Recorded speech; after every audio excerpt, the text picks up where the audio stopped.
Good morning, everyone. Dr. Victoria Scrubbo here, speaking to you from the Seeds of Transformation Healing Center in Wareham, Massachusetts.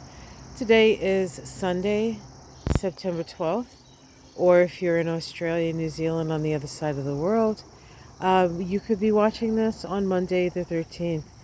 So the moon has shifted. It shifted at 4:35 a.m. on the east coast of the U.S. From the sign of Scorpio into the sign of Sag.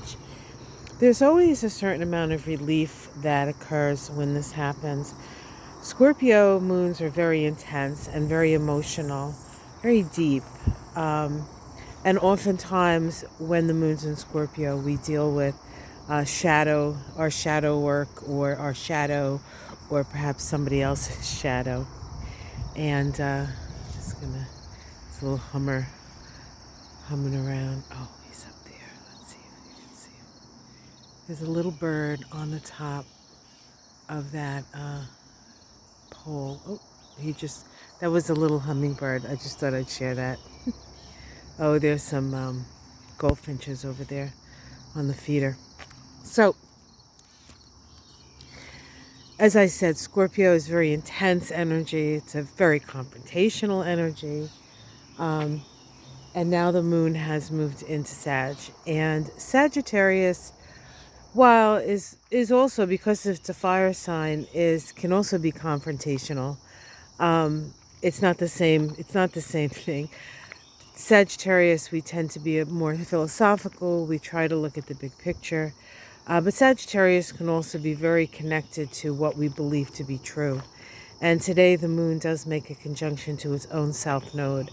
So we can perhaps have some older ideas or older feelings, because we're dealing with the nodes of the moon, and we're dealing with the moon, come up, for review, perhaps to be let go of. The South Node in Sagittarius does ask us to evaluate what beliefs continue to be worth believing and what don't. And the North Node in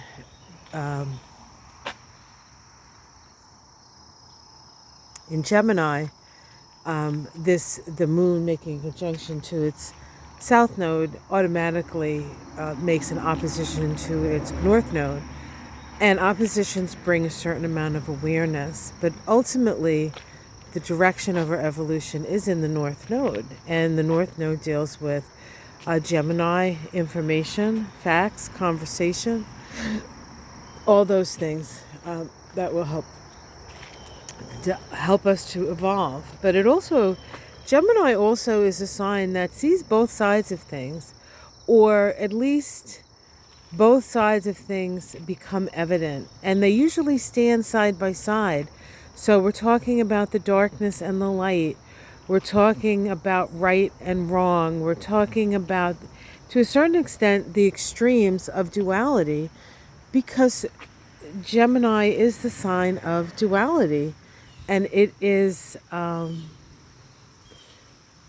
first sign of the zodiac where we come to understand that there's other people besides ourselves. Gemini rules our siblings, the people that we have relationships with in our childhood. It relates to our childhood and in our younger years, and the things that we learned as we first went to school. I find it very interesting. There's been things there's been a realization that I've had recently, how our children are our future, and it's as if some people are willing to give up on our future. It's like it doesn't matter. The future doesn't matter, because we're not protecting our children the way we need to protect our children. We're not taking care of their needs educationally. I'm talking in America here. Educationally, maybe nutritionally, maybe they do get to eat, but there are so many opportunities they don't really get. And because of the way we treat the climate, and the fact that there are still people out there who you can't say climate change, people in power, and then not wanting the children to wear masks in school when they're not vaccinated. I mean, it's like we're sacrificing our children, which is kind of crazy if you ask me. But there's just a thought that was sort of rolling around in my head. And I don't know really what it has to do with anything I'm talking about today, except that it was a thought in my mind. The other thing happening today is the moon makes a supportive sextile to Saturn. And that actually helps us to come up with some more progressive ideas and perhaps move forward on those, raising all boats kind of thing. So it's really not bad news today at all. But there are things that can come up and things from the past that can come up today that need to be looked at, need to be understood, perhaps need to be healed, and ultimately need to be released. Or in some cases need to be kept. I mean, you examining your beliefs, your past beliefs doesn't mean that they're all wrong. It just means that we have to see if they still apply. All right, guys, let's just kind of walk you about. It's a pretty day this morning. It's kind of early for me. I haven't been up this early in a while. Well, I've been up this early, just haven't been out this early, mainly because it was raining. I'm like the Wicked Witch of the West. I don't want to get wet. I'm melting. Not true. Not true. I don't mind getting wet at all. So here's our begonias over there with our coleus, and the one in the front here is there's geraniums, and the purple flowers, heliotrope.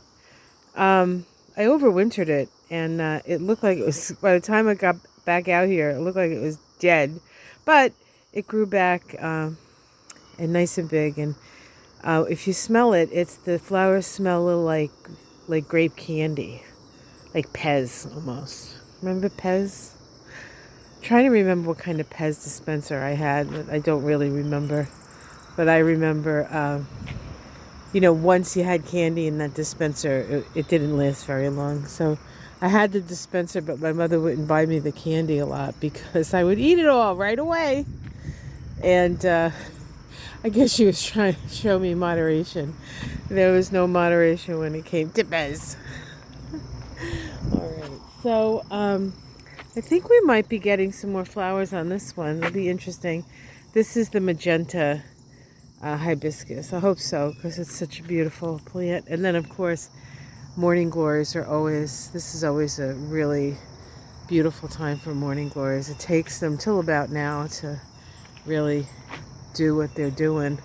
Although this is our garden, they're not quite supposed to be in there, but because of all of Michael's boo-boos with his leg and his foot, and he wasn't as diligent about weeding the garden. But what a beautiful thing all the same, right?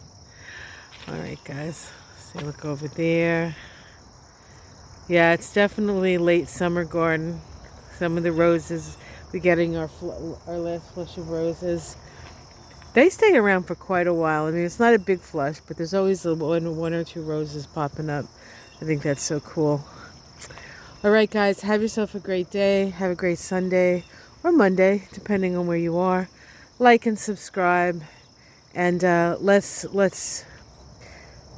take care of our kids. Yeah, let's take care of our future. Let's start thinking 7 generations ahead, right? All right, guys, take care.